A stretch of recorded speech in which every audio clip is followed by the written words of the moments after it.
रोशनी जी Ireland से। राधे राधे महाराज जी।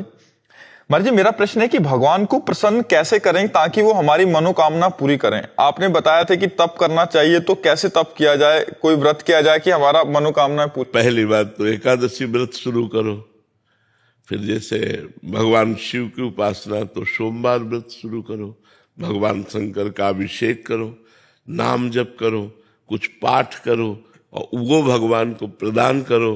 फिर भगवान से प्रार्थना करो। एक तो ये डिपार्टमेंट हो गया, और एक हो गया कि लाडले प्रभु मैं आपकी लाडली हूं, मैं जैसी हूं आपकी हूं, मेरे से कुछ नहीं बनेगा, आप अपने हिसाब से मेरी आवश्यकताओं की पूर्ति कर दें, मेरे हिसाब से नहीं, मेरे हिसाब से नहीं। मेरा हिसाब तो बहुत छोटा है, नाथ आप अपने हिसाब से कीजिए। जोई जोई प्यारो करे सोई मोई भावे। ये बड़ा मस्ती का मार्ग है जो दूसरा बताया। पहले वाला वो एक दुकानदारी का मार्ग है कि जो हम किया उसका फल दे दीजिए, और इसमें किए का फल नहीं है, इसमें मैं आपकी हूं। जैसे गोदनामा में नहीं होता पूरी प्रॉपर्टी गोदनामे वाले के ऊपर, ऐसे ही भक्त को भगवान अपना सर्वस्व समर्पित कर देते हैं। भक्त जब अपना भगवान को सर्वस्व समर्पित कर देता है तो भगवान अपना सर्वस्व समर्पित कर देते हैं। तो जितना हमारा समर्पण जोर का होगा उतना ही हमें आनंद की अनुभूति होगी। एक ये मार्ग है, और एक ये मार्ग है कि जितनी जोर का हम तप करेंगे, व्रत करेंगे, उसका वैसे ही फल हमको प्राप्त होगा। ये कमजोर मार्ग है, इसमें हम कितना करेंगे।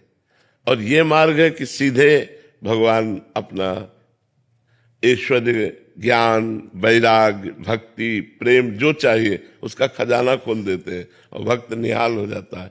तो भगवान का बनने में ज्यादा लाभ है।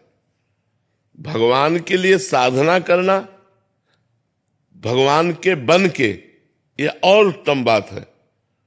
अपने लिए साधना करना ये छोटी बात है। भगवान के होना ये बड़ी बात है, और भगवान के बन के भगवान के लिए साधना करना ये बहुत बड़ी बात है। इसी से भगवत प्रेम प्राप्त होता है, इसी से मोक्ष प्राप्त होता है। तो हम लोगों की आवश्यकताएं तो है। हम आपको सच्ची बताएं, भगवान के हो जाने में इतना आनंद है कि हम तुम्हें कुछ कह नहीं सकते। आप कह सकती होगी कि आपने तपस्या किया, अब तो क्या मेरे जीवन की तपस्या का फल ये संसार की झूठी माया है जो मरने के बाद साथ नहीं जाती है? नहीं, हमारी तपस्या का फल अगर ये है तब तो बहुत बेकार है। नहीं, भजन का फल ये नहीं है, भजन का ब्याज ये है।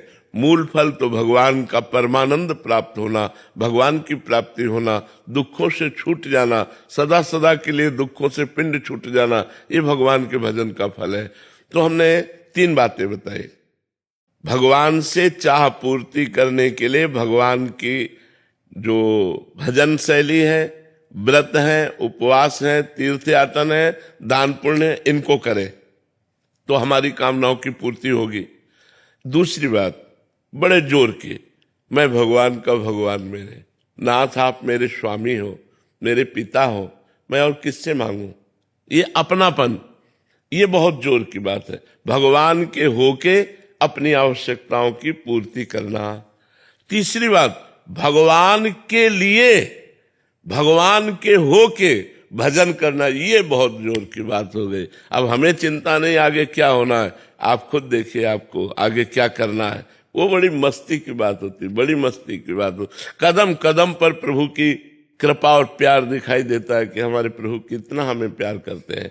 ये तब दिखाई देता है जब भगवान के होके और भगवान के लिए भजन किया जाता है, तब ये जोर की बात आती है।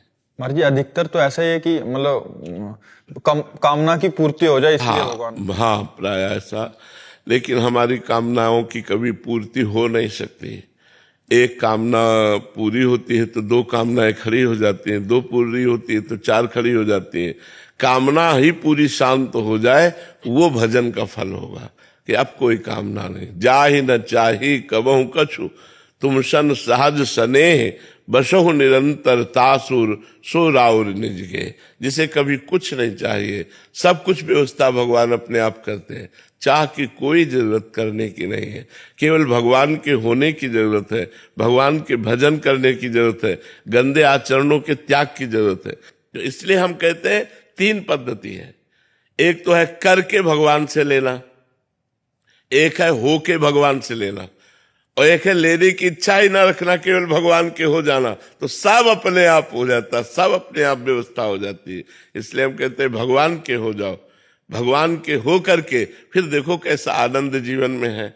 कुछ नहीं करना, जैसे हो वैसे ही रहो। नाम जप करो, राधा राधा, बस मांस मत खाओ, शराब मत पियो, पराई बहनों बेटियों की तरफ गंदी दृष्टि मत रखो, जो पापाचरण है वो पापाचरण मत करो। फिर देख लो आपका जीवन कितना आनंदमय होता है। भगवान ने आनंद के लिए मनुष्य शरीर दिया है, पशुओं को कर्म भोग के लिए दिया है। मनुष्य शरीर नए प्रारब्ध की रचना के लिए मिला है, मनुष्य शरीर भगवत प्राप्ति के लिए मिला है, मनुष्य शरीर मोक्ष के लिए मिला है, इन गंदी बातों के लिए नहीं मिला है।